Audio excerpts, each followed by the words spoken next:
வருகை தந்திருக்கின்ற நீங்கள் இன்னைக்கு நம்முடைய தமிழ்நாட்டு முதலமைச்சர் புதுமை பெண் திட்டத்தின் மூலமாக கல்லூரியில படிக்கிற பிள்ளைங்களுக்கு எல்லாம் 1000 ரூபாய் வழங்குவதாக இருந்தாலும் சரி, ஆனா வீட்டுல இருக்கிற பையனுக்கு 1000 ரூபாய் வழங்குவதாக இருந்தாலும் சரி, அது கலைஞர் உரிமை தொகைங்கிற வகையில 1000 ரூபாய் வழங்குவதாக இருந்தாலும் சரி, ஏன் விண்ணப்பிச்சு கிடைக்காதவங்களுக்கு தேர்தல் முடிஞ்சதுக்கு பிறகு அவர்களுக்கும் வழங்கப்படும் என்று சொன்னதாக இருந்தாலும் சரி, அதே மாதிரி கட்டணம் இல்லாமல் தேர்தலில் நீங்க பயணம் செய்வதன் மூலமாக ஒரு மாதத்திற்கு குறைந்தபட்சம் 888 ரூபாய் நீங்க மிச்சப்படுத்துங்க திட்டமாக இருந்தாலும் சரி, எல்லாமே உங்களுக்காக தான் திட்டத்தை கொண்டு வந்திருக்கிறாரு. அதோடு சேர்த்து இன்றைக்கு சொல்கிறோம், மீண்டும் நம்முடைய சுதா இங்கே வைச்சினத்தில் வெற்றி பெற்று வரும்பொழுது நம்முடைய காங்கிரஸ் பேரியக்கம் ஒன்றியத்தில் மீண்டும் வரும்பொழுது நீங்க இன்னைக்கு 1000 ரூபாய் கொடுத்து வாங்குங்க பாத்தீங்கன்னா கேஸ் சிலிண்டர், அதை 500 ரூபாய்க்கு நாங்கள் வழங்குவோம் என்று நம்முடைய தமிழ்நாட்டுடைய முதலமைச்சர் சொல்லியிருக்கிறாரு.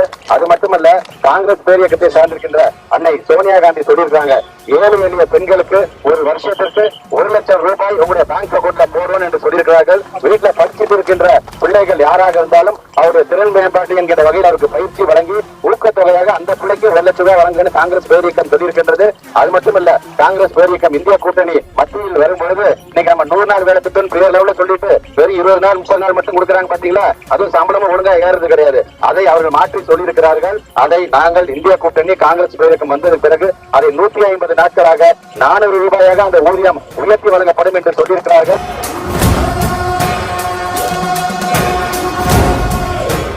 15 லட்சம் ரூபாய் தரேன்னு சொன்னாரு மோடி, இதுவரைக்கும் 15 ரூபாய் கொடுத்தாரா? அதை அவரிடம் கேட்க வேண்டிய மிகப்பெரிய பொறுப்பு உங்கள் ஒவ்வொருவருக்கும் இருக்கின்றது. அதற்கான தேர்தல் தான், மோடிக்கு பாடம் கற்பிக்கின்ற தேர்தல் தான் இந்த தேர்தல்.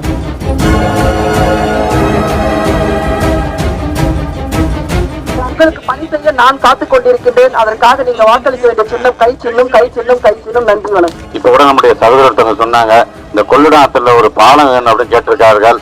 கண்டிப்பாக நம்முடைய சுதா வெற்றி பெற்று வந்ததற்கு பிறகு அதையும் செய்து தருவோம் என்பதை இந்த நேரத்தில் நான் தெரிவித்துக் கொள்கின்றேன்.